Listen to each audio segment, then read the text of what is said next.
We're going to be talking about all of the books coming out in March because it is a belter of a month. And I've said this before and I'll say it again.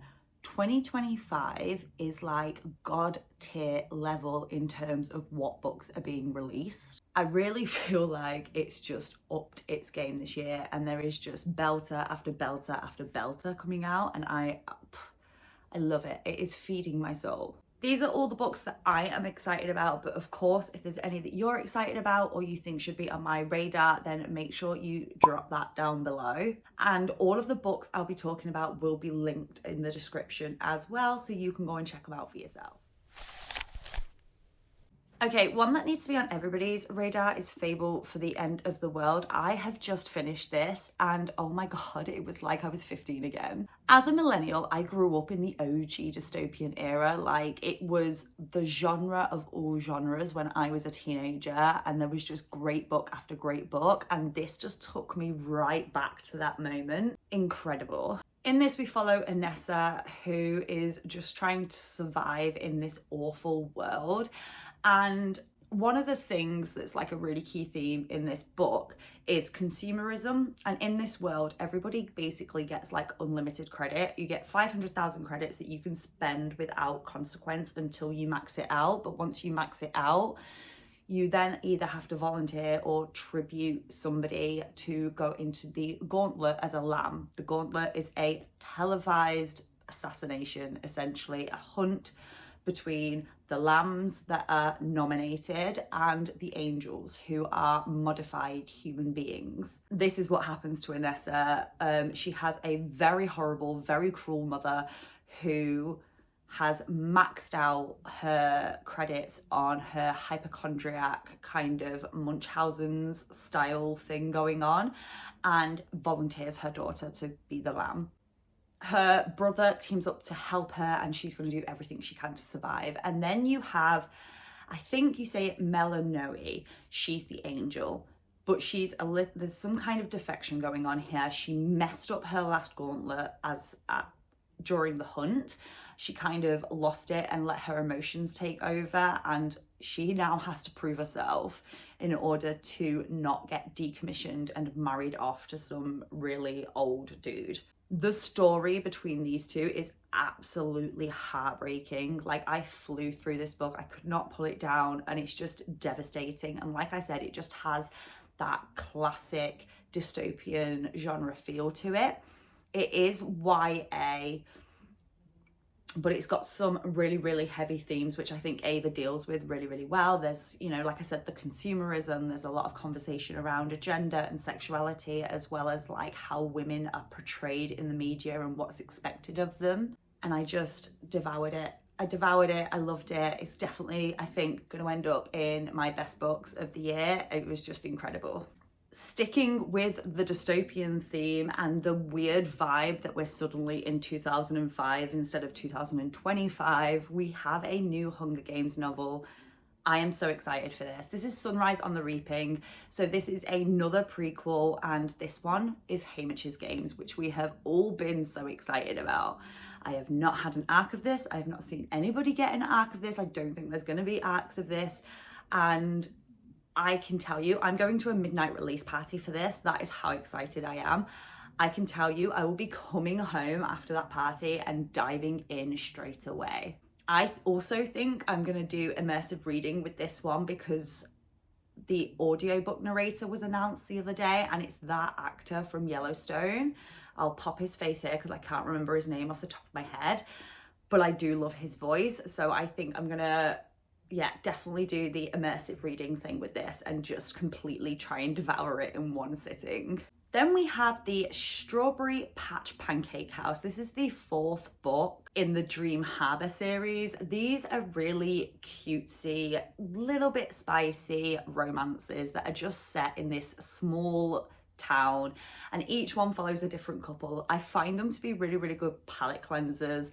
They're super, super cute. If you like books like Chestnut Spring series or something along those lines, and you're really, really going to enjoy this. And they're just easy to fly through. They're a little bit on the cheesy side. They're kind of romantic, and I love them so much.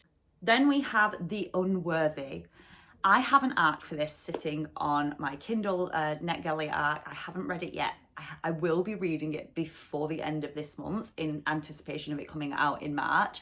But this is the same author that did Tender is the Flesh, and I, whilst being traumatized by that book, absolutely love that book. I love the themes, I love the description. I think the author did it very, very well. It's very, very dark, and I assume this one's going to be the same. This basically follows the House of the Sacred Sisterhood, and according to Waterstones, it is a place of questionable refuge for the unworthy. The unworthy who are there live in fear of the superior sister's whip, and seething with resentment, they plot against each other and await to see who will ascend to the level of the enlightened and who will suffer the next exemplary punishment. Risking her life, one of the unworthy keeps a diary in secret, and slowly memories surface from a time before the world collapsed, before the sacred sisterhood became the only refuge. And then Lucia arrives. She too is unworthy, but she is different, and her arrival brings a single spark of hope to a world of darkness. I am so excited. Like I said, I'm going to really, really try and read this before the end of this month, and then I'll be able to come back and tell you a little bit more about it. But I love books like this, like really creepy, dark, deep, lit fic style horrors, right up my street. Then we have The Prince Without Sorrow. This I am starting to see everywhere. It's funny because I feel like it came out of nowhere. The publisher did really, really pretty arcs, and whenever that happens, it blows up on BookTok. So that's where I saw it the most. And then when I looked it up, it actually looked really, really interesting. So this is inspired by the Mauryan Empire of ancient India. So the trilogy begins with a pulsating story of persecution, curses, and power as a vengeful witch and an outcast prince must shoulder a dreadful burden. This one's going to be for my romantasy girls, 100%. It's going to be, I think it's going to be a really interesting but fun read. And the cover is absolutely stunning. And I am nothing if not swayed by a pretty cover. Then another one that I have an arc for that I am so excited to read is Elphie by Gregory Maguire. Now, I am an OG Wicked fan. I originally saw the play when I was younger, and I've seen it multiple times since then. And I picked up the books when I was in my early 20s. Now, the books are so very different from the actual play and the movie, because the play and the movie are very much family friendly and light-hearted, and although they kind of contain the same themes, they approach it in a very different way. One is just very, very light, and one is just very, very dark. I am interested to see how this book, because this is the prequel, so this is going through Elphie's childhood. I'm excited to see whether or not he's brought any of that lightness into his books following the success of the play and the movie, or whether he keeps his really, really dark themes.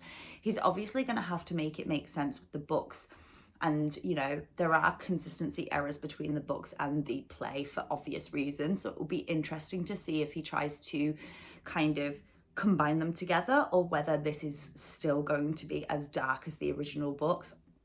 Again, this is what I'm hoping to read before the end of the month. It's quite a short one, it's less than 300 pages, and yeah, really, really excited. Last but not least, we have Emberclaw. This is the sequel to Dragonfall. I read Dragonfall last year and really, really enjoyed it.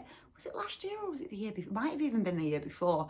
And it was very, very different at the time. I love the themes in the world. It is a gender fluid world where it is expected and the norm for people to choose their pronouns as they grow up and choose their own gender. And there's kind of a lot of commentary in there about that, as well as other things.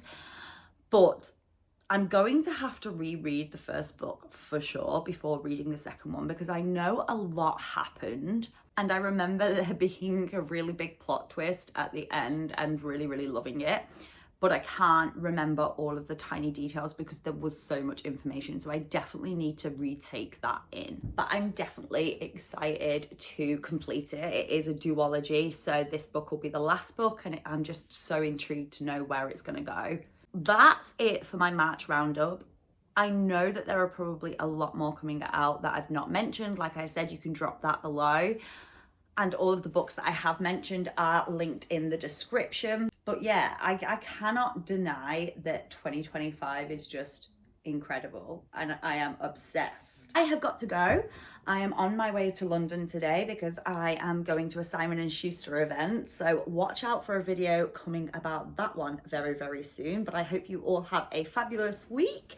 As always, if you enjoyed this, please like, share, subscribe, all of the YouTubey things. And I'll be back very, very soon with another video.